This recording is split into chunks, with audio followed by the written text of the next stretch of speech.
Bonjour, nous avons travaillé sur le centre de santé et de promotion sociale de Francis Kéré à Laongo, au Burkina Faso en 2014. L'intention première de Kéré est de créer tous les organismes nécessaires pour que son village puisse se développer. L'utilisation des matériaux locaux tels que l'argile et la pierre de latérite est donc une priorité. Il utilise la boue comme du béton. Le sable et l'argile nécessaires à la construction sont apportés par l'eau lors des grosses pluies. Le projet, on construit sur de la terre. Cette même terre est compactée, elle est travaillée pendant des heures par les habitants, on la tape, on rajoute de l'eau et ensuite on la polit. La fondation est en pierre, ainsi qu'en pierre cimentée, dont une partie de l'extrémité reste visible. Ensuite, à l'extérieur, le sol est pavé de latérite, donc pierre locale. Un mortier de ciment lie le tout. Puis, par-dessus la fondation, une dalle de béton est déposée.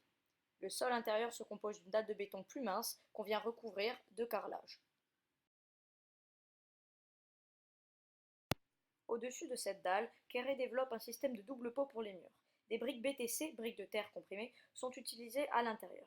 La couche externe est constituée quant à elle de briques de béton creux que l'on enduit ensuite d'argile à l'extérieur. Les murs sont dotés de percements situés à diverses hauteurs permettant de créer des cadres d'image ainsi que des points de vue différents s'adaptant aux positions des individus. Ils sont réalisés en béton avec en leur centre le vitrail. Nota bene, le dispositif de double paroi assure ainsi l'imperméabilité de la façade et permet de libérer la structure du toit ondulé, imitant la forme des collines voisines. Un toit de protection n'est donc plus nécessaire.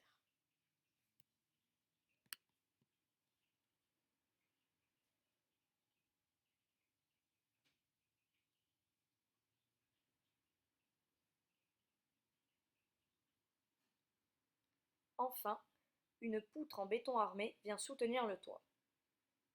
Ce dernier, constitué d'armatures en acier soudées, vient soutenir le toit ondulé en étain. Il accueille également une gouttière.